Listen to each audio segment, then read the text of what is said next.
Welcome to another episode of Showtime with Coop, insightful BS with my Laker teammates and NBA legends. And in the house today, we have a true legend in his own fucking mind, but he's a legend in my heart. Michael Ray Richardson, who will be for this segment called Sugar, because that's what he was. Nick, probably one of the sweetest players, and I'm not talking about sweet as in nice-looking guy, but had a sugary game and sweet as far as getting it done on the court. Michael Ray, how you doing, baby? I'm doing good, Coop, but you know what? It's been a long time since I've seen you because the last time I saw you, I gave you 35. Okay, we're going to get into that, but let's talk a little bit about how we got to the point where we saw each other in a whole nother country, okay? Mike, yes. You were a four-time NBA All-Star. You were a two-time NBA All-Defensive player, which I don't understand first team because you weren't a good, solid defensive player. You played off of steals. You were an NBA Comeback Player of the Year. You were a three-time NBA steals leader, and that I think they're calling defense, which I don't call. I call position defense. But again, NBA. That's what you call smart defense, Coop. That's smart defense, buddy. No, that's called taking chances. And what about all the times you missed the steal? How many times did your man score? Well, let's not talk about that. Okay. Mike, let's get started with this, man. What was it like growing up from you? And you know, the fun part about all of this when I interview people and knowing players and knowing you as long as I did, when I go through your bio, I learned so much about other players and about you. You know, you were coming up in Texas, right? Yes, I was born in like a little city called Lubbock, Texas. I stayed there till I was about 5, and then I moved to Denver, Colorado, where I was really raised up at. Okay. Who are some of your role models coming up, Mike? Well, at the time, it was like an ABA team. So you had Rap Sampson, you had Larry Brown, you had Warren Jabali, guys that played in the ABA. Those were my idols. Okay. Give me two things, Mike, that your parents said to you that you still hold true to today. Two things that your parents told you or your grandmother. I was raised by my grandmother. And the one thing she always taught me is don't lie and don't steal. And to this day, Mike, I live by that. Well, number one was don't steal. And number two was if you want something, you go get it yourself. Never ask nobody for nothing. You go get it yourself. And I live by that to this day. Is that something that you pass on to your kids today? Yes. I mean, I have 5 kids. And really, I'm very, very blessed because all of my kids have been very successful. I got a stay home. My oldest daughter, she has 3 kids. She lives in Denver. She's a stay-home mom. I got a son who's a fireman in New Jersey. I got a daughter that's 35 that's a doctor in New York. And I got a 20-year-old son that lives in France that just signed a 5-year soccer deal. And I got a daughter that speaks about 5 languages that's working with a company in France. So I got real, real good kids.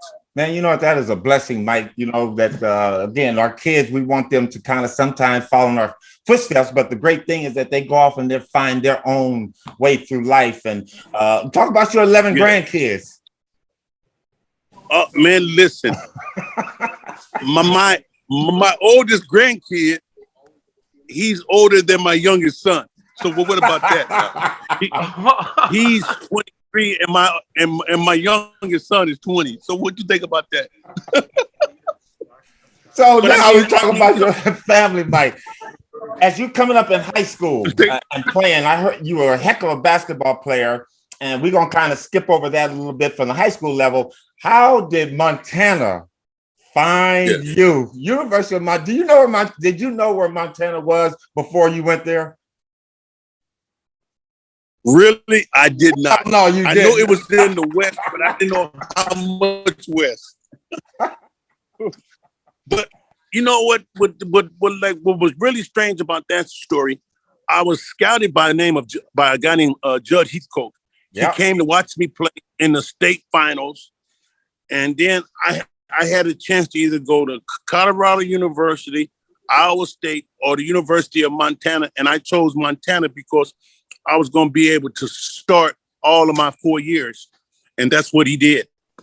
How was life there for you, Mike? That's you know that's John Wayne Wild Wild West country out there, man. How was that for you for a city kid? Well, I gotta be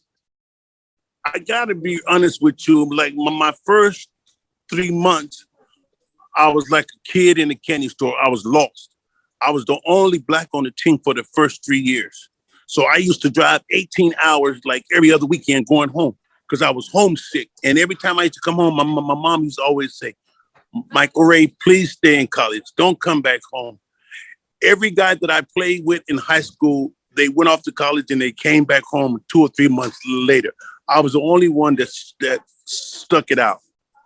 Mike, I know about them drives, man. I went to New Mexico after junior college, and the first 3 months, it was a 14-hour drive. Me and a friend of mine, Willie Howard, would drive from Albuquerque, New Mexico, Friday after school. We get to LA probably about Saturday early morning. We got a chance to stay Saturday night, and we had to leave Sunday afternoon to get back to school. Yes, I did the same thing. I used to leave on Thursday evening, get there early Friday morning, stay Friday night, and stay all day Saturday, and leave like late Saturday, and get there like Sunday afternoon, and then I would be there for school on Monday.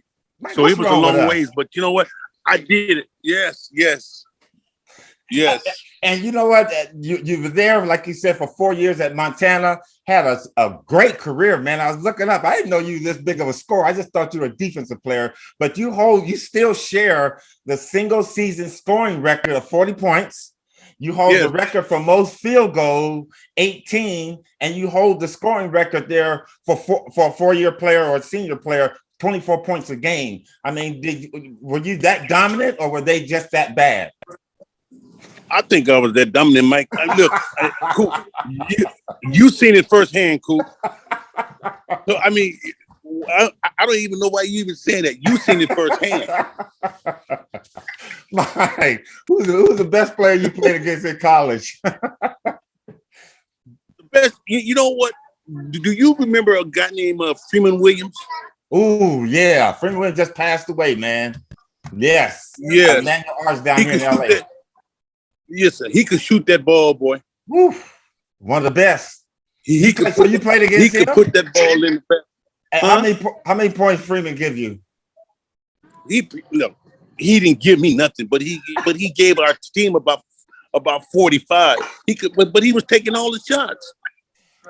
Well, he gave us, because he went to Portland State. He gave us 43. And I'll say this honestly, Mike, unlike you, I'm not a liar, and I'm going to tell the truth when people score on me. He gave me 38. Now, he got the others on somebody else. So, come on, Mike, tell the truth, man. How many Freeman give you? Because you were guarding him. Listen, he didn't give me no 40. He was nowhere near 40. And listen, there's only one guy that I ever played against that gave me 40. That was George Gervin. Ooh, man, I used to get we're gonna get into him in a minute. So he gave you 40, Coop. He gave you 40. He gave you 50. He gave me 45 after Pat Riley snubbed him in the All-Star game. Coop. Hey, Coop. He probably gave you about 50, Coop. No, like, listen, come on, you talking to me like I was a scrub or something, dude. Anyway, Mike, after you finished Montana, you were drafted. You're the 4th player picked overall in the 78 draft. Going to New York, what were your expectations when you were heading there? Well, I went to the smallest place to the biggest place. I remember when the first night I got there, it was late. So like the next morning I said, where is the grass? Because there was no grass in New York. You know what I mean? It was all scenic paving and all that. I was just coming from the Wild Wild West, all these green trees and stuff. There wasn't none of that in New York. It was a madman race, you know what I mean? But I tell you though, one thing about New York is like, it was just concrete jungle, yo. But listen, it's a true statement. If you can make it in New York, you can make it anywhere. Yeah. That's how big it is there. And now, Mike, your first year there, who were some of the players you played with and who was the coach? I was drafted by Willis Reed. Okay. And he was only there for 16 games, and then they brought back Red Holzman. who really didn't believe in playing rookies. So I really didn't get a lot of playing time my first year. But my second year, I started. I went back home and I worked. And then when I got back to camp that second year, I had to start a job.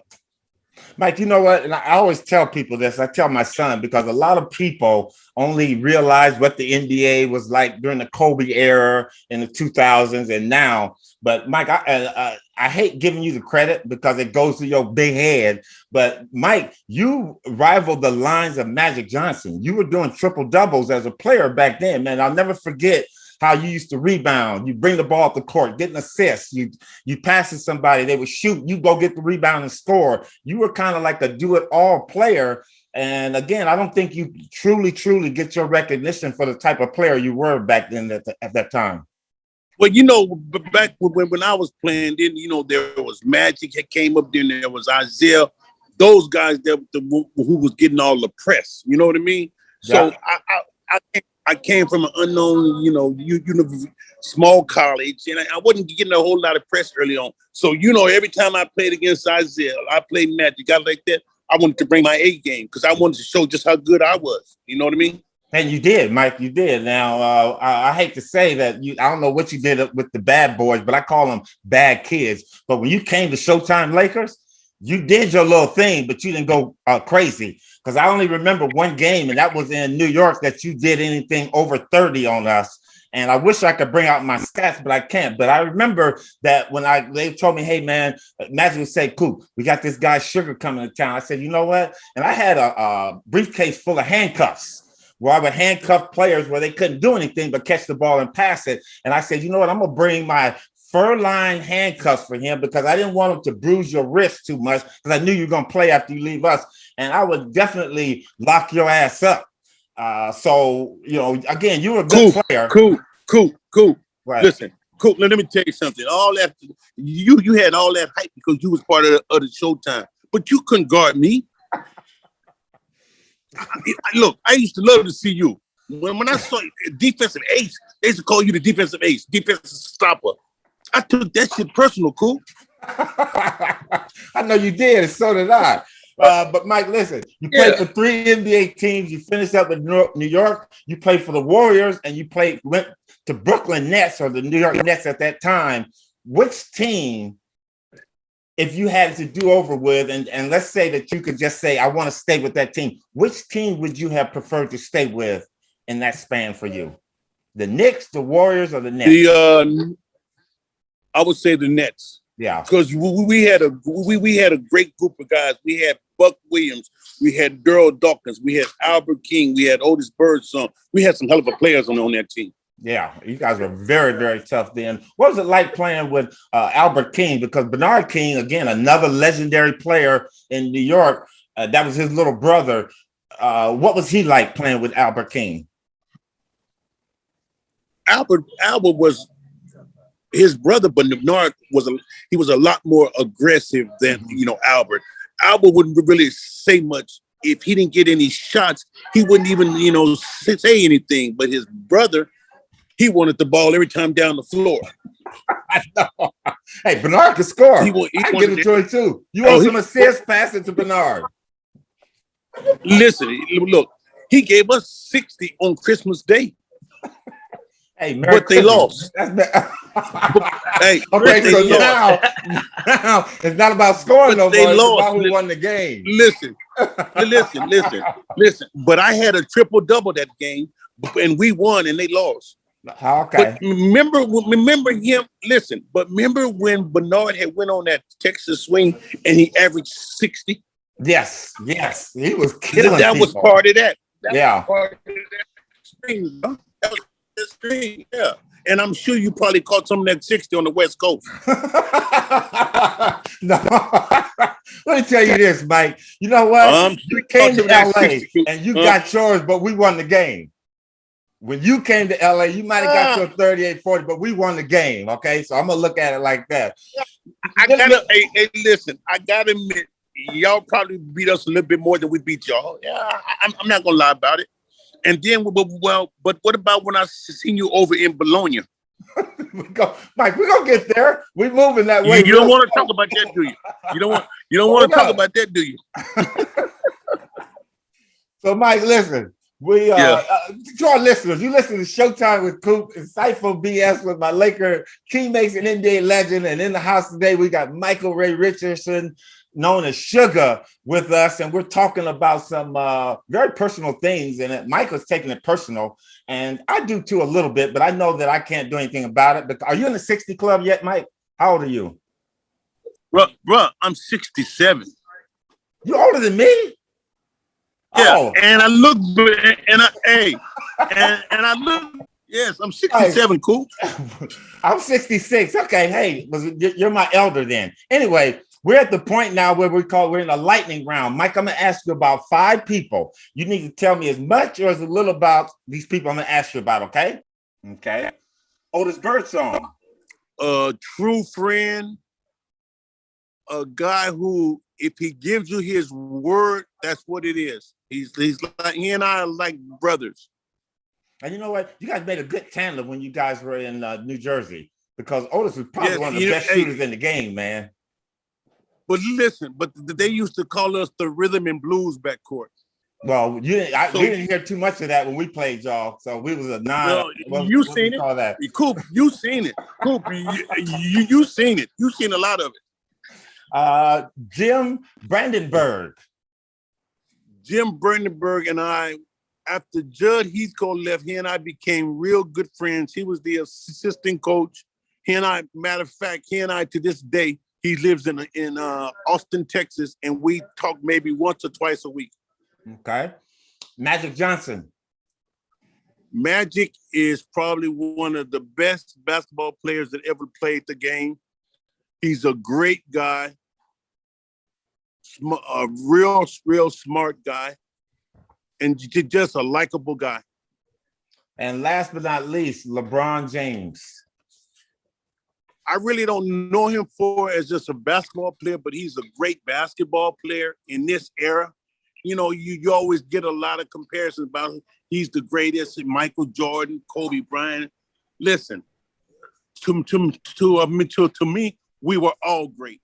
Yeah, I mean, they all laced their shoes up just like I did. And I don't think they were no better than me or no better than you, no better than, anybody that played in the NBA. We were all good. Yeah. Especially in the time that we played. Who's your favorite teammate, Mike, when you played? My favorite teammate for the Nets, it was Otis Birdsong. And for the Knicks, it was Ray Williams. What about Flinny Ray? What about him? What made him a good teammate? When I played with Ray, was an unbelievable good guard. He was a great defender. He was a great shooter. Just a great guy. Were you ever afraid of any NBA player other than me? What other player were you afraid of in the NBA? I fear no man at no time. I never feared a man because you know why? He lays his up the way I lace mine up. If he bleeds, I bleed. I feared nobody. David Stern. A great guy, a great person. He and I stayed friends until he passed away. He was a hell of a commissioner.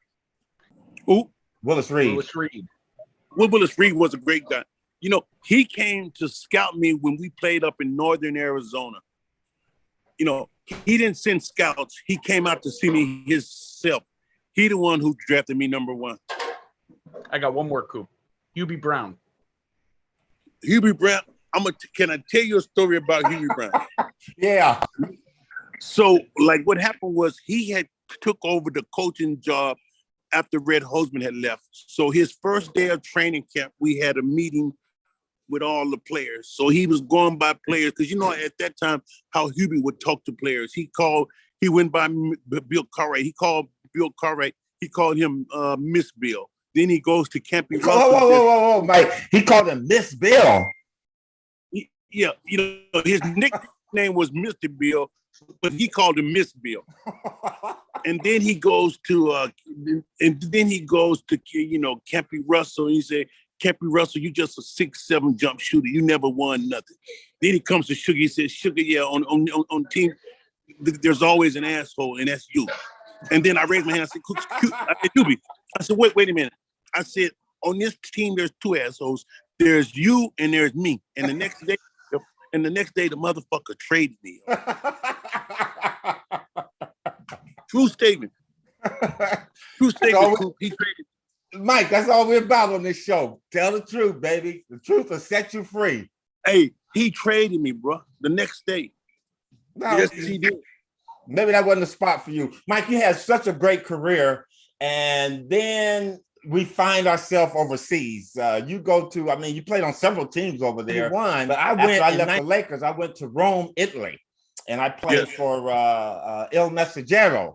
And, they always talked about all the guys on my team, the Italian players on the team, talking about Sugar. I'm like, who the hell is Sugar? And they just saying his name. And then finally the guy goes, Coop, you know him, Michael Ray. So I was like, oh, yeah, Michael Ray. Okay, Sugar. They said, Coop, you got him? I said, man, I got Sugar Ray. I ain't worried about you. So we played you guys in Bologna. You were in Bologna then. And I remember. Yeah, I remember. With a jump ball. I said, Michael Ray, I got your ass. And did you give it to me? Yeah. Hey, Coop, look, I can see it like it was yesterday. As soon as the game started, you started talking your shit. Oh, yeah. come at you.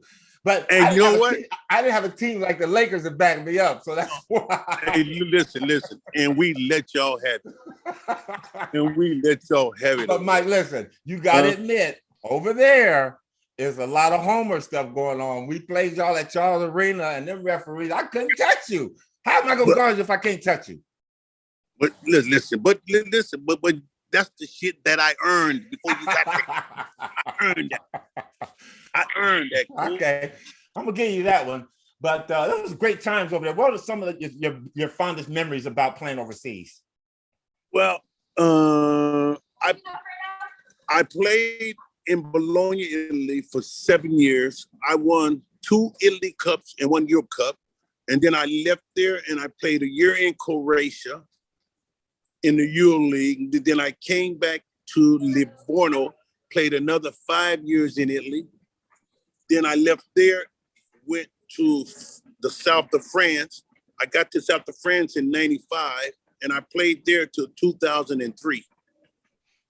So, but I won a French championship and a French cup.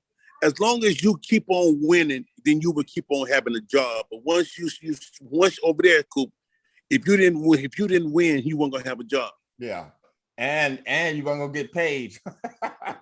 Well, that's for sure. Hold that page. That's for sure. Mike, if somebody were to listen to you and people are gonna listen to this, they're gonna go, "Why was he jumping around so much?" And I think the answer that I always come up with is, if you love this game, you'll go play it anywhere. I mean, Coop, at that time in '88 when I left the NBA, I had to go out and start my career all over again. Yeah. You know what I mean? So at that time, European basketball was really, really growing. I mean, guys were making $600,000-$700,000. You know what I mean? I remember like when I left over there and I got there in like '88, I was making $400,000 a year, but that was tax-free money. Yeah. I had a car. No deferred, right? I had a car. Yeah. I mean, I listen, I had a car, I had a house. I wasn't paying for anything. So all my money I was getting, I was putting it in the bank. So I mean, listen, if I had to do it all over again, I would go back over to, I would go back over to, Italy, France, Croatia. I mean, there's a lot of money over there. There's a lot of money over there. You listen to Showtime with Coop. We got Michael Ray Richardson in the house today. Mike, a couple more questions, man, and then I want to kind of give it open to you because I know you do a lot of work with kids and your basketball. Yes, sir. We want to talk about that. Yes. But in today's game,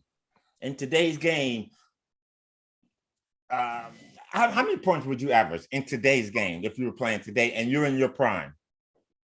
The way that they blow the whistle for guys touching, playing defense, I mean, I would average 10 or 15 free throws a game. I mean, it's just amazing. You can't touch a guy anymore. You know what I mean? Yeah. I mean, it's just I think the game is called too. It's called too close. That's my opinion. I think college is much more. I think college is much more physical than it is in the pros. Yeah. Well, I think what they're trying to do is protect because they want the game to be in that flow, and they don't want to go back to the 80s like we did, where we could put our hands on you like I used to put my hands on you all the time, and you'd be crying like a little, bitch out there. Coop, get your hands off me. Buck up, boy. Buck up and let's play basketball. Hey, Coop, I love you to put your hands on me because I always knew where you was. I knew where you was all the time. You had your hands on me. That's why I used to bust your ass all the time. Mike. The defensive stopper. Hey, I don't know who. Hey, listen, I don't know who gave you that shit. I earned that, Mike. Like you earned your Coop. I earned mine. I earned my sugar honey iced tea. Hey, Coop, how could they call you a defensive stopper and everybody see you, they give you 30? Who was you stopping? I mean, who was you stopping? Who was you stopping? Mike, listen. Looking at the Lakers today, and I know looking at the Lakers today and the changes that they've made, can you see the Lakers as opposed to the Boston Celtics winning a championship next year? No. Be careful. No. Yeah, I'm gonna tell you why. First of all, Lakers don't have enough youth, enough good athletic guys. Boston got great athletic players, great scorers, great shooters. The Lakers don't have that many shooters. They just signed Patrick Beverly. He's a good player. He can't score. Yeah. And then you got Russell Westbrook, who's a hell of a player, can't shoot. I mean, in this league now, Cooper, you know just like I know, it's a guards league. If you can't put the ball in the basket, you in trouble. Yeah, for big time. Well, what if they get AD healthy? If AD plays, let's say out of 82 games, if AD can give them 75 games, you still don't think they can win? And he's healthy going into the playoffs. Hey, can I tell you something about AD? He's a great player, right? But he's soft as Charmin. And I guess just got to keep it real with you, Coop. He's a great player, great player, great talent, all of that. But he breaks down. He can't give you no more than 50 games. Well, that's what I'm saying. If he can give us 75 games, don't you think the Lakers are still good enough? Well, I'm going to give you some information, Michael Ray, right now, okay? And you can put your money on it or not, or you can lose.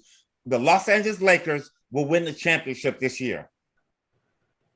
I'm putting that out there. He's already been. He got more abuse on YouTube for that one. We lose. Who, I did, Nick? You did. Oh, you got killed. You got killed, Coop. I'm going out there again because I'm truly a Laker. I take all they got to get because when it comes true, then I'm gonna have the last laugh. I will say you called it in 2020. You did, and we all laughed at you. You got that, Michael Ray?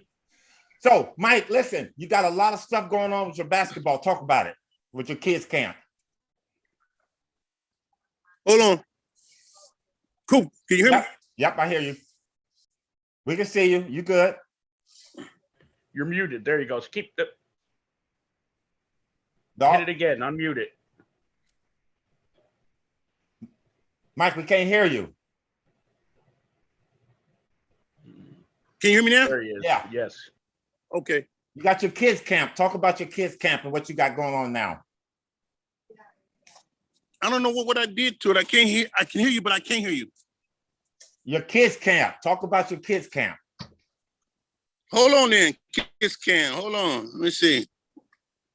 Can you hear me? Yeah. Okay. All right, cool. Talk about your kids' camp. The camp you got at the kids. Oh, okay. Your community. So me and Otis Birdsong, for the last 12 years, we have a company called Ball Stars Youth Camps. And what we do is we go all across the United States and we do free basketball camps for like underserved kids. What we do is we go out and we get sponsorship dollars where we are able to bring the kids in for free. So we, average about 110, 115 kids a week from the ages of 8 through 17. and we feed them breakfast, we feed them lunch, we give them basketball gear. So it's been really successful. Mike, is there any way that I could get involved? I mean, you bring down guest speakers or anything like that, so I can come down and be part of that? Of course, Coop, we would love to have you. Our camps is in Florida, New Jersey, in Colorado, in Texas. But we would love to have you. Okay. We would love to have you, Coop. You know, at any time when you start them up again, whenever next year or whenever you guys get started and stuff, just shoot me something, and I'd love to. Because you know what I picked up in my game now, Mike? What? Golf. I golf now. I hated that sport, but I'm saying that's the only way that you got to stay connected. Are you a golfer? I know. You know what, Coop? I've tried it a couple of times. I go out there with Otis, but I'm gonna tell you, it's a tough game. Oh yeah, I know that. I'm like you, Mike. I've been out there a couple of times.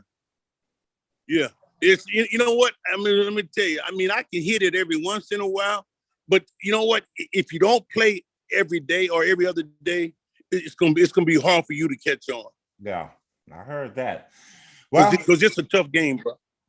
And Otis is a good one. Byron Scott is good. James Worthy's good. Otis is a great golfer, but but like there's a lot of former NBA players that are great golfers, like John Starks. He's a hell of a player. Yeah, and you got Steph Curry, who's great too. So yeah, but but listen, but what you got to do is you just got to put a lot of time in it, and But you know what? But the problem for me is it's so fucking slow. The game is so slow. You know what I mean?